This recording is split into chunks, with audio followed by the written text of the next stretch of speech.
जय हिंद प्यारे बच्चों। आपका हार्दिक अभिनंदन है भारत क्लासेस में। कैसे हो प्यारे बच्चों? आशा करता हूँ आप सभी अच्छे होंगे, एक शानदार तरीके से अपनी पढ़ाई को कर रहे होंगे। तो बच्चों, आज हम लोग करेंगे कक्षा 8वीं JCERT विज्ञान पाठ्य पुस्तक विज्ञान एवं प्रौद्योगिकी में अध्याय 13 के प्रश्न उत्तर। अध्याय 13 का नाम है संश्लेषित रेशे और प्लास्टिक। तो चलिए प्रारंभ करते हैं। आप लोग पेन और कॉपी लेके बैठिएगा और इसके आंसर को नोट कीजिएगा। पहला प्रश्न है, रिक्त स्थानों की पूर्ति कीजिए। पहला दे रखा है, संश्लेषित रेशे रिक्त स्थान अथवा रिक्त स्थान रेशे भी कहलाते हैं। तो संश्लेषित रेशों को हम लोग और किन किन नामों से जानते हैं? हम लोग संश्लेषित रेशे को मानव निर्मित रेशे या फिर कृत्रिम रेशे भी कहते हैं। तो यहाँ पे पहले में हम लोग भरेंगे मानव निर्मित और फिर भरेंगे कृत्रिम। ठीक है, ये आपको भरना है। दूसरा प्रश्न है, संश्लेषित रेशे की भांति प्लास्टिक भी एक है। तो संश्लेषित रेशे क्या होते हैं? संश्लेषित रेशे बहुलक होते हैं, वह अनेक इकाइयों से मिलकर बने होते हैं। इसी प्रकार प्लास्टिक भी एक बहुलक है, वह भी कई छोटी छोटी इकाइयों से मिलकर बना होता है। तीसरा है, प्लास्टिक रेशे सामान्यतः अन्य रेशों से रिक्त स्थान होते हैं। तो प्लास्टिक रेशे सामान्यतः अन्य रेशों से क्या होते हैं? अन्य रेशों से ज़्यादा मजबूत होते हैं। ठीक है। चौथा प्रश्न है, बेकेलाइट रिक्त स्थान एवं रिक्त स्थान का कुचालक है। जो बेकेलाइट होता है बच्चा, वो ऊष्मा और विद्युत का कुचालक होता है। इसीलिए बेकेलाइट का प्रयोग विद्युत प्लग बनाने में किया जाता है। पांचवा प्रश्न है, पॉलिस्टर एक रिक्त स्थान रेशा है। तो पॉलिस्टर एक संश्लेषित रेशा है। ठीक है, और संश्लेषित रेशा का अन्य नाम मानव निर्मित या फिर कृत्रिम रेशा होता है। तो ये चीज़ आप लोग नोट कर लीजिए। दूसरा प्रश्न में चलते हैं। दूसरा प्रश्न दे रखा है यहाँ पे, सही पर सही का निशान लगाइए। पहला प्रश्न है यहाँ पे, बहुलक अनेक आवर्ती इकाइयों से बना होता है। तो हाँ, ये बात बिल्कुल सही है कि बहुलक अनेक इकाइयों से मिलकर बना होता है। तो यहाँ पे हम लोग सही कर लेंगे। दूसरा प्रश्न है, नायलॉन एक प्राकृतिक रेशा है। तो ये बात गलत है कि नायलॉन एक प्राकृतिक रेशा है, क्योंकि नायलॉन एक संश्लेषित रेशा है। यह एक कृत्रिम या फिर मानव रेशा होता है। तीसरा प्रश्न है, पॉलीथीन ऊष्मा का कुचालक होता है। तो ये बात सही है कि पॉलीथीन ऊष्मा का कुचालक होता है। अगला प्रश्न है, कागज के अपघटन में लगभग 20 दिन लगता है। तो यहाँ दे रखा है मात्र 20 दिन। तो ये बात गलत है कि मात्र 20 दिन में प्लास्टिक अपघटित हो जाता है।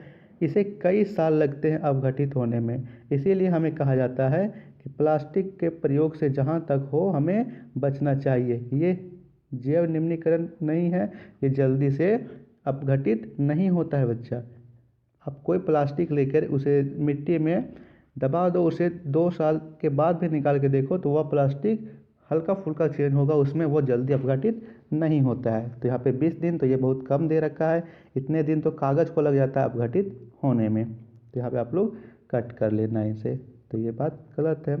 इसके बाद तीसरा प्रश्न आपके सामने यहाँ पे दे रखा है, कॉलम आ का कॉलम बा से मिलान कीजिए। यहाँ पे कॉलम आ में यहाँ पे दे रखे हैं संश्लेषित रेशों के नाम, और यहाँ पे दे रखे हैं कि उसमें किस प्रकार उसकी विशेषताएं क्या है। पहला है पॉलिस्टर। तो पॉलिस्टर के बारे में आपने पढ़ा होगा कि जो पॉलिस्टर होते हैं उसमें कपड़े में बल नहीं, आसानी से बल नहीं पड़ता, यानी वे जल्दी आसानी से नहीं खराब होते हैं, जल्दी मुड़ नहीं पाते। टेफ्लॉन का क्या होता है? ना चिपकने वाले भोजन बनाने के पात्रों के निर्माण में उपयोग होता है। तो इसको मिला लेंगे गा में। तीसरा है रेयॉन। तो रेयॉन के बारे में हमने पढ़ा कि कागज काष्ठ लुगदी का उपयोग कर तैयार किया जाता है। तो ये का में मिला लेंगे। और चौथा यहाँ दे रखा है नायलॉन। तो नायलॉन को मिलाएंगे पैराशूट और मोजा बनाने में उपयोग किया जाता है। ठीक है, या फिर बात करें तो चट्टानों में चढ़ने वाली रस्सी के निर्माण में, ये सभी में नायलॉन का प्रयोग किया जाता है।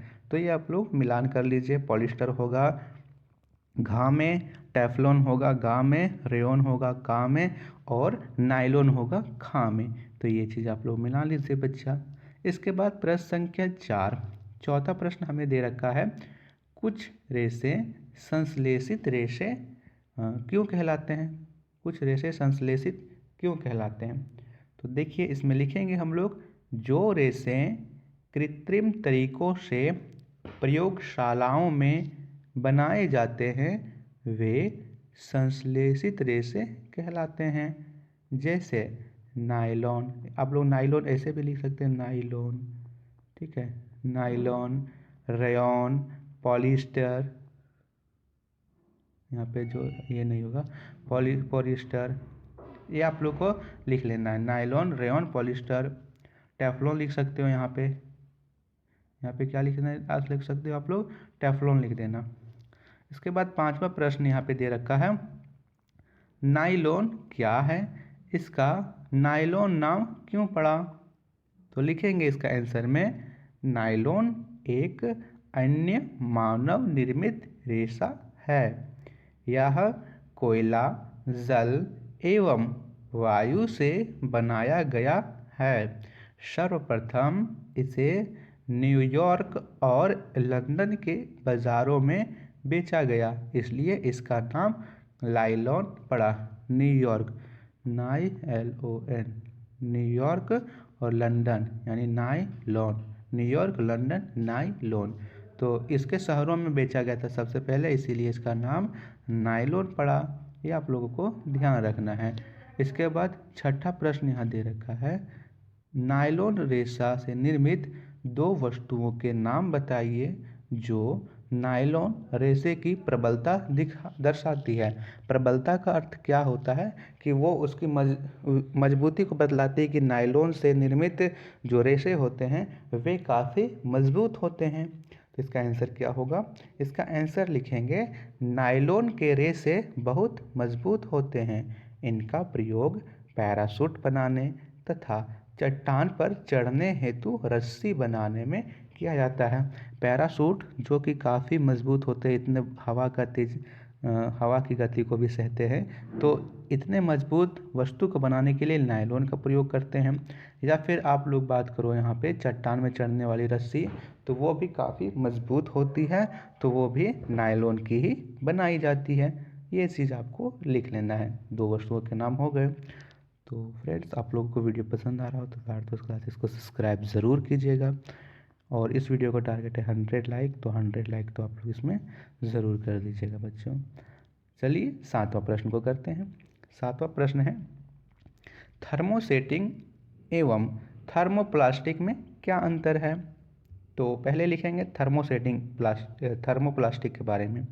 थर्मोप्लास्टिक के बारे में लिखिएगा, वैसे प्लास्टिक जो गर्म करने पर आसानी से विकृत हो जाते हैं और आसानी से मुड़ जाते हैं, थर्मोप्लास्टिक कहलाता है। जैसे PVC। आप लोग प्लास्टिक के 2 प्रकार देखोगे। जैसे आप लोग बाज़ार जाते हो, बाज़ार में प्लास्टिक जो लेके आते हो, प्लास्टिक की पन्नी, वो थर्मोप्लास्टिक होती है। आप लोग उससे पिघलाना चाहो तो पिघला कर विभिन्न प्रकार के आकृति दे सकते हो। लेकिन कुछ प्लास्टिक ऐसे होते हैं जो पिघलने पर जल जाएंगे, लेकिन वो जल्दी अपना आकार नहीं बदलेंगे, तो वही होता है थर्मोसेटिंग। थर्मोसेटिंग में लिखेंगे, वैसे प्लास्टिक जो गर्म करने पर अधिक मुलायम नहीं होते, उन्हें एक बार ही इच्छित आकार में ढाल सकते हैं। यहाँ पे होगा ढाल सकते हैं, इच्छित आकार में ढाल सकते हैं और बाद में पिघलाकर कोई दूसरा आकार नहीं दे सकते। ऐसे प्लास्टिक थर्मोसेटिंग प्लास्टिक कहलाते हैं। ये आपको लिख लेना है। इसके बाद प्रश्न संख्या 8वां प्रश्न है, विद्युत स्विच थर्मोसेटिंग प्लास्टिक के क्यों बनाए जाते हैं? अब इसमें लिखेंगे, थर्मोसेटिंग प्लास्टिक विद्युत और ऊष्मा की कुचालक होते हैं, इसीलिए इनका उपयोग बिजली के स्विच बनाने में किया जाता है। ठीक है, जो ये ऊष्मा और विद्युत के कुचालक है, तो इसमें हमें बिजली के झटके लगने का डर नहीं होगा। इसीलिए हम लोग थर्मोसेटिंग प्लास्टिक का प्रयोग विद्युत स्विच बनाने में करते हैं। 9वां प्रश्न यहाँ पे है, बेकेलाइट का उपयोग कहाँ कहाँ होता है? तो थर्मोसेटिंग प्लास्टिक के 2 प्रकार होते हैं, बेकेलाइट और मेलेमाइट। तो बेकेलाइट का प्रयोग बिजली के स्विच, विभिन्न बर्तनों के हत्था, टेलीफोन उपकरण के बाहरी ढांचे, रेडियो एवं टेलीविज़न के कैबिनेट आदि बनाने में होता है। ठीक है, जो बर्तनों के हत्थे होते हैं, टेलीफोन के बाहरी उपकरण के जो बाहरी ढांचे होते हैं, कैबिनेट, रेडियो टेलीविज़न के इत्यादि में बेकेलाइट का प्रयोग होता है। थर्मोसेटिंग प्लास्टिक है, इस आकार जल्दी इसका हम लोग नहीं बदल सकते हैं। 10वां प्रश्न यहाँ पे है, बर्तन के हत्थे एवं विद्युत प्लग किस प्रकार के प्लास्टिक से बनाए जाते हैं? तो यहाँ पे 3 लगातार जो प्रश्न दे रखे हैं वो तीनों प्रश्न एक दूसरे से रिलेटेड हैं। तीनों प्रश्न थर्मोसेटिंग प्लास्टिक में बेकेलाइट से रिलेटेड है। ध्यान से पढ़ो तो ये तीनों प्रश्न एक ही हैं। वैसे आपके बुक में अलग अलग दे रखा है, लेकिन मैं इन तीनों प्रश्नों को एक ही मानता हूँ। यदि अच्छे से पढ़ोगे तो तीनों का आंसर जो है लगभग सेम है। लिखेंगे इसका आंसर में, बर्तन के हत्थे एवं विद्युत बेकेलाइट के बनाए जाते हैं, क्योंकि यह ऊष्मा और विद्युत का कुचालक होता है। ये आपको लिख लेना है। ठीक है बच्चों, 11वां प्रश्न यहाँ पे दे रखा है, 4R में प्रत्येक R का क्या मतलब है? एक प्रश्न यह है इसमें। दूसरा प्रश्न है, संश्लेषित रेशे से क्या क्या लाभ हैं? विस्तार से चर्चा कीजिए। तो पहले हम लोग लिख लेंगे 4R में प्रत्येक R का मतलब। पहले R का मतलब है रिड्यूस, दूसरे R का मतलब है रीयूज, तीसरे R का मतलब है रिसाइकल और चौथे R का मतलब है रिकवर। ठीक है, उसके बाद हमें लिखना है संश्लेषित रेशे से क्या क्या लाभ हैं। तो लिखेंगे, संश्लेषित रेशे हल्के, मजबूत एवं टिकाऊ होते हैं। इनसे विभिन्न प्रकार की वस्तुएं बनाई जाती है और यह वस्तुएं काफ़ी सस्ते में उपलब्ध होती है। इससे अलग अलग प्रयोग के लिए अलग अलग वस्तुएं बना सकते हैं, जो विद्युत, ऊष्मा की कुचालक आदि की वस्तुएं भी बना सकते हैं। ये आपको लिख लेना है बच्चों। तो चलिए, आशा करता हूँ कि आप लोग इसका स्क्रीनशॉट ले लिए होंगे। इसके बाद 12वां प्रश्न यहाँ पे दे रखा है, निम्नलिखित पदार्थों में से कुछ पदार्थों को पुनः चक्रित किया जा सकता है, यानी पुनः चक्रित का मतलब है वो थर्मोप्लास्टिक है, और कुछ को पुनः चक्रित नहीं किया जा सकता। इन्हें अलग अलग समूहों में वर्गीकृत कीजिए। पहला यहाँ पे है टेलीफोन यंत्र, प्लास्टिक खिलौने, कुकर के हत्थे, सामग्री लाने वाले थैले, बॉल पॉइंट पेन, प्लास्टिक के कटोरे, प्लास्टिक की कुर्सियाँ, विद्युत स्विच। तो यहाँ पे हम लोग लिखेंगे पहले पुनः चक्रित, यानी ये वापस चक्रित हो सकते हैं, आकार इनका हम लोग बदल सकते हैं। तो लिखेंगे प्लास्टिक के खिलौने, सामग्री लाने वाले थैले, प्लास्टिक के कटोरे, प्लास्टिक की कुर्सियाँ और बॉल पॉइंट, ये सभी पुनः चक्रित हो सकते हैं। और आगे में है पुनः चक्रित नहीं, कि जिसे हम लोग पुनः चक्रित नहीं कर सकते हैं। उसमें लिखेंगे कुकर के हत्थे, टेलीफोन यंत्र, विद्युत स्विच, ये बनाए जाते हैं। देखिए, कुकर के हत्थे हमने किससे पढ़ा था कि कुकर के हत्थे जो हैं, टेलीफोन यंत्र हैं, विद्युत स्विच हैं, ये सभी थर्मोसेटिंग प्लास्टिक के बनाए जाते हैं, और थर्मोसेटिंग में भी बेकेलाइट के। ये तीनों क्या हैं? विद्युत और ऊष्मा के कुचालक होते हैं। इसका आकार हम लोग जल्दी नहीं बदल सकते, तो इनका पुनः चक्रण भी जल्दी नहीं होगा। ये आपको लिख लेना बच्चा। जबकि बात करें प्लास्टिक के खिलौने, सामग्री लाने वाले थैले, प्लास्टिक के कटोरे, प्लास्टिक की कुर्सियाँ, बॉल पॉइंट, ये सभी बनाए जाते हैं थर्मोप्लास्टिक से। थर्मोप्लास्टिक में हम लोग इसका आराम से आकार बदल सकते हैं, विभिन्न आकारों में से ढाल सकते हैं, तो ये सभी पुनः चक्रित होंगे।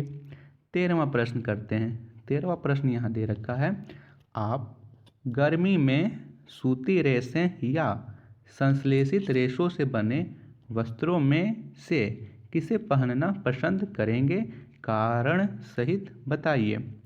तो हम लोग लिखेंगे कि हम गर्मी के दिनों में सूती रेशों से निर्मित वस्त्र को पहनना पसंद करेंगे, क्योंकि सूती वस्त्र हमारे शरीर द्वारा छोड़े गए पसीनों को अवशोषित कर लेंगे और हमें ठंडक पहुंचाएंगे, जबकि संश्लेषित रेशे द्वारा निर्मित कपड़े पसीने को नहीं सोखेंगे। ये चीज़ आपको लिख लेना है, तो नोट कर लीजिए आप लोग इसे। करते हैं प्रश्न संख्या 14वां। तो 14th प्रश्न यहाँ दे रखा है कि क्या दांत साफ करने का ब्रश का हैंडल और ब्रिस्टल यानी आप लोग ब्रश को देखो तो जो ये हुआ हैंडल और यहाँ जो साफ करने का जो लगा होता है यहाँ पे उसे बोलते हैं ब्रिस्टल एक ही पदार्थ के बनाने चाहिए, यदि नहीं तो उदाहरण सहित अपने उत्तर को स्पष्ट कीजिए। तो देखिए ये जो रहता है ब्रिस्टल वो लचीला रहता है, जबकि जो ये हैंडल रहता है वो लचीला नहीं रहता है। अब हम लोग दोनों को मजबूत नहीं बना सकते, ना ही हम लोग दोनों को लचीला बना सकते हैं। तो इसका आंसर क्या लिखेंगे हम लोग? इसका आंसर लिखेंगे कि नहीं, ब्रश के ब्रिस्टल नायलॉन से तथा हैंडल प्लास्टिक से बनाए जाते हैं। चूँकि ब्रिस्टल लचीला होना चाहिए ताकि वह दांतों की अच्छी से सफाई कर सके, जबकि हैंडल कठोर होना चाहिए ताकि वह मुड़े नहीं। ठीक है, ये आपको लिख लेना है बच्चों। जो इसके हैंडल हैं वो बनाए जाते हैं प्लास्टिक के, ब्रिस्टल नायलॉन के बनाए जाते हैं।